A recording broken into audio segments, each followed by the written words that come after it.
Бид энэ удаагийн дугаарт амирсан цус тулаанаас ялангарч чадах хамгийн шилдэг 10 нохойн талаар ярих болно.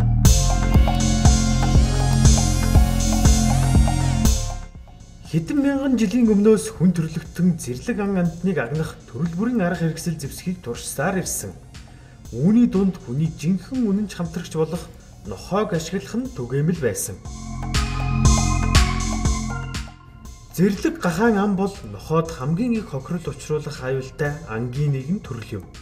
Ямар үйлдвэрийн нохой хамгийн сайн тохирох вэ? Зоригтой нь уу? Эсвэл том биетэй нь үү? Бүр эсвэл авхаад самбаатай нь үү? Та энэ бүхний хариултыг мэдхийг хүсвэл бичлэгээ дуустал нь үзээрэй. Манай бичлэгийг дэмжиж лайк дараарай. Мөн ямар нохой төрүүлэхийг урьдчилан таамаглахыг хүсвэл комент бичээрэй.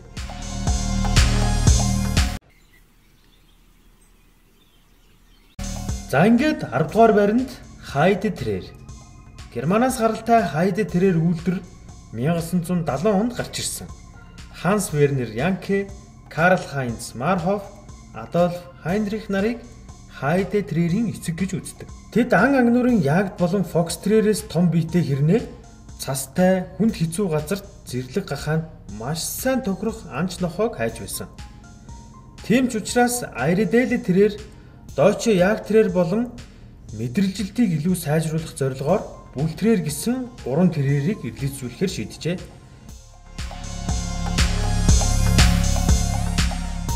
Хайде Террерийг дэлхийн нохой судлалын холбоонд хүлээн зөвшөөрдөггүй. Тиймээс Хайде Террерийн хувьд албан ёсны стандарт байдаггүй. Энэ нь Хайде Террер үржүүлэгчдийн зорилгоч биш байв. Эхэндээ зэрлэг гахаан анд зориулан үржүүлсэн ч Хайде Террер нь бусад анд ч чадвараа батлан харуулсан.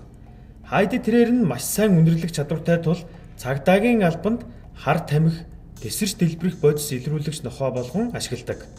Террер дунд зэргийн булчинлаг биетэй. Сервэний өндөр нь 44-өөс 55 см. Спортлог, шулуун хөлтэй, хүчтэй хайчин зуулттай, ширүүн буржгар эсвэл гөлгөр үстэй. Жин нь 15-аас 25 кг-ийн хооронд хэлбэлцдэг. 9-р байранд Кун Хаунд. Америкаас гаралтай Кун Хаунд нь өвлийн хатуу ширүүн, зуны халуун, хүнд хэцүү газарт ч дасан зохицох чадвартай ажлын нохой. Үнэрлэх чадвар, эр зориг, хүч чадал, авхаалт самбаа, сонор сэрэмжин түүнийг буг, баавгай, зэрлэг гахаа болон бусад том ан амьтдыг агнахад давуу тал болдог. Урт талбар чихтэй, хүрэн бараануудтай, шулуун сүлтэй, булчинлаг толгойтой. Хүчрэхэг биетэй. Нийтж нөхөрсөг ангийн нохой учир амчидтай нэгт холбоотой ажиллах чадвартай. Тэд хизээч хэд аймхай эсвэл харгас сэрцгий байдгүй. Сервэний өндөр нь 90 нохой 63.5-аас 68.5 см. Харин им нь 58-аас 63.5 см хүрдэг. 8 дугаар байранд Бүли Кута. Бүли Кута нь энэтхэгийн хойгоос Мадрас хотын Данжавуур, Тэрүүчи дүүрэг эсвэл дундад зууны энэтхэгийн Синд бүс нутгаас гаралтай. Танжавуурт Бүли Кута нь дээд цэндааны хүмүүсийн хамгийн жижиг дуртай амьтан байсан. Бүли Кутаг Монголын эзэн хаан Акбар ан агнурд ашигладаг байжээ. Бүли Кутаг ухаалаг, сэргэлэн цовоо, мэдрэмжтэй, эрч хүчтэй, төрөмгийн зан чанартай гэж тодорхойлсон байдаг. Энэтхэгийн Агра хотын алдарт малын эмч Гупта Бүли Кута нохойг давамгайлах шин чанартай нохой бөгөөд зөвхөн сайн туршлагатай эзэдэл тэжээх ёстой гэж хэлжээ. Энэтхэг болон Пакистанд хууль бус нохойн тулаанд ашигладаг. Өдгөө энэ тулааныг эсэргүүцэж амьтны эрхийн төлөө үйл ажиллагаа явуулдаг төрийн бус байгууллагууд идэвхтэй ажилладаг байна. Тулааны энэ харгас чадвар нь ангийн арсыг ихээр хэмтээдэг учраас сул талтай гэж үздэг. Төрөмгийн ангаа нэг харвал яхаас буцахгүй улаар нь дайрдаг зантай. Насан турсан 90 нохойн сервэний өндөр нь 76-аас 86 см. Им нь 75-аас 80 см байдаг бол дунджаар 60-аас 90 кг хүртэл жинтэй болдог том үйлдвэрүүдийн нэг юм. 6-аас 12 жил насалдаг, тачир үстэй, хүчрэхэг биерхүү нохой юм.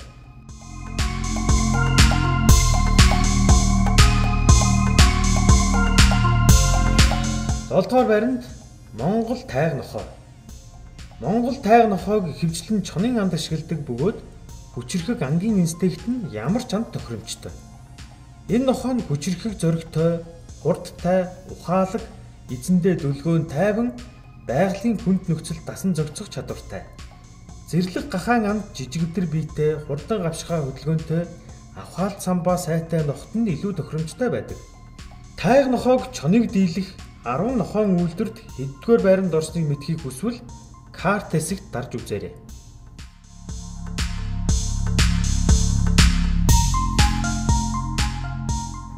6 дугаар байранд Альпийн дагас брейк. Эрт дээр үед Альпийн дагас брейктэй гадаад төрхөөрөө төстэй нохоог ан агнуурд ашигладаг байжээ.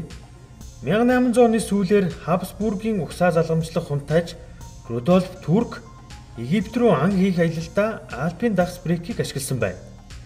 1975 онд нэрийг нь Альпенландишэ дагас брейк болгон өөрчилсөн бөгөөд Дэлхийн нохой судлалын холбоо Австри улсыг гарал үүслээр нь бүртгэсэн. Богино хөлтэй, хүчирхэг яргаа биетэй, өтгөн үстэй, булчинлаг агнуурын нохой.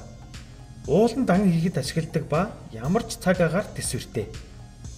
Альпийн дагас брейкийг зөвхөн зэрлэг гахаан анд ашиглаад зогсохгүй, шархацсан буг, туулай, үнэгний анд үнэрс нохой болгон ашигладаг. Дунджаар 34-өөс 42 см сэрвэний өндөртэй. Туйлын нөхөрсөг, ухаалаг, зоригтой нохой юм а.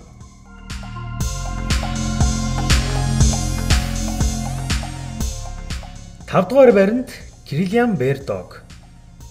Финландд өргөн тархсан Кириллиан Бердог нь Коми нохооноос гаралтай. Гисэн хэдий ч үйлдвэрийн үндэс нь Ладога Кириллиа, Олонец, Оросын Кириллиагаас гаралтай. Эдгээр нохтыг баавгаан анд зориулан үржүүлсэн бөгөөд зэрлэг гахаа болон бусад төрлийн анд ашигладаг байжээ.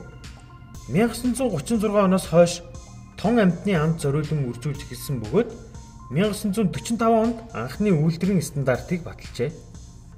Кириллиан Бердог нь байглаасаа зэрлэг амьтдад түрэмгий ханддаг. Тэд түрэмгий зан чанартай тул эзнээсээ зөв сайн нийгэмшлийг үргэлж шаарддаг. Тэд эзэндээ маш ийдэлдэгч танихгүй хүмүүс таагүй хандах нь бий. Насанд хүрсэн 90 нохойн сэрвэний өндөр 54-өөс 60 см. Эм нь 49-өөс 50 см байдаг. Хоёр хүүсийн аль аль нь ойролцоогоор 20-30 кг жин татдаг.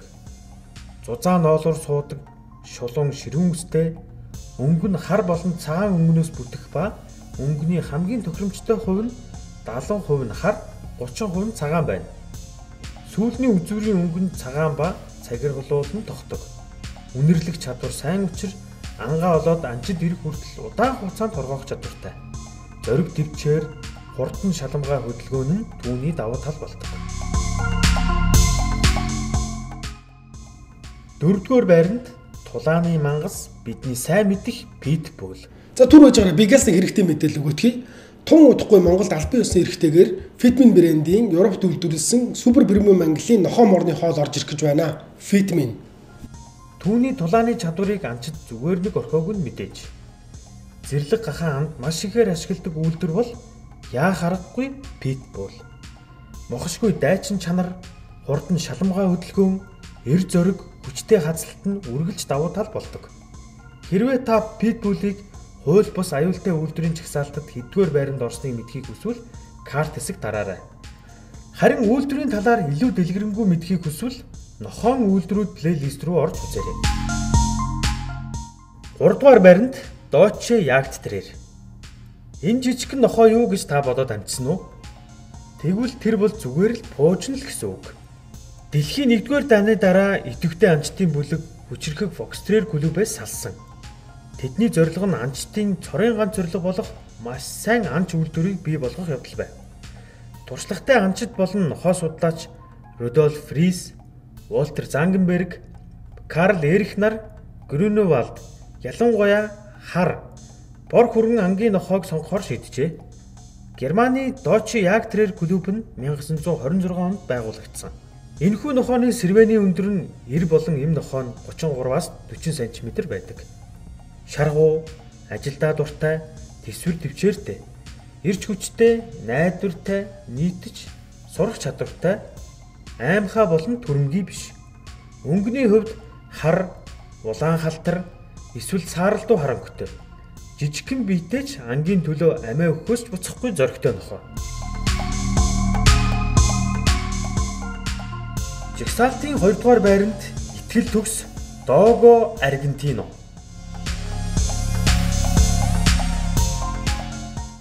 (1928) онд Антонио Норис Мартинес Догог бие даасан үйлдвэр болгох ажлыг эхлүүлсэн.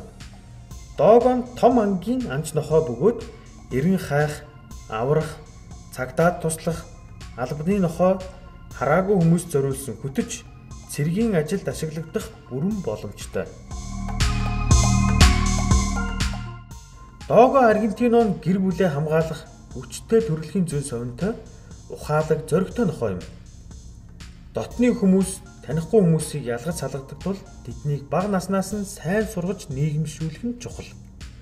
Ганцаарчилсан эсвэл багаар ажиллах бүрэн чадвартай тогтворгүй зан чанар нь энэ үйлдвэрийн ноцтой алдаа юм. Зэрлэг гахааг агнахдаа хоргоохоос илүү хороох хүсэл сонирхол ихтэй.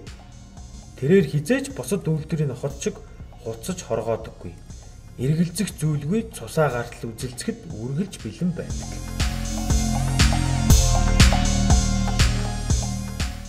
Нэгдүгээр байранд зэрлэг гахаан эрлэг ангийн машин Лайка. 19-р зууны сүүл үеийн Оросын мэргэжилтнүүд зүүн хойд Европ, Сибирийн уугуул иргэдийн Лайка нохойн олон 10 хэв шинжийг ялгаж салгасан боловч тэдгээрийн аль аль нь цэвэр үйлдвэрийн гэж тооцогддгүй байв.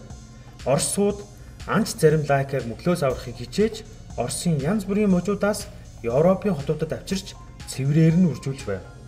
30 оноос эхлэн ялангуяа дэлхийн 2 дугаар дайны дараа тэд Крилио Финландын Лайка, Орос Европын Лайка, Баруун болон Зүүн Сибирийн Лайка гэсэн 4 үйлдвэр угсаа гаргасан. Эдгээрээс хамгийн алдартай нь Баруун Сибирийн Лайка. Олон 100 жилийн турш Сибирийн ард түмний амьдрал ахуйн салшгүй нэгэн хэсэг болж ирсэн тул ан хийх ур чадвар нь түүний цуснд байдаг. Үнэрлэх чадвар, гайхалтай зохицох биеийн хэмжээ, гавшихаа хөдөлгөөн, мөр хөөх, орон зайн баримжаа, хүйтэн цаг уурын нөхцөлд дасан зохицох чадвар нь гахаан анд яалтчгүй онцгой давуу тал болж чаддаг. Бусад үйлдвэрийг бодвол ан хийх арга барил нь илүү амттай хамтарч ажилладаг. Тиймээс гахаан анд анчдын хамгийн дуртай үйлдвэр болж чаджээ.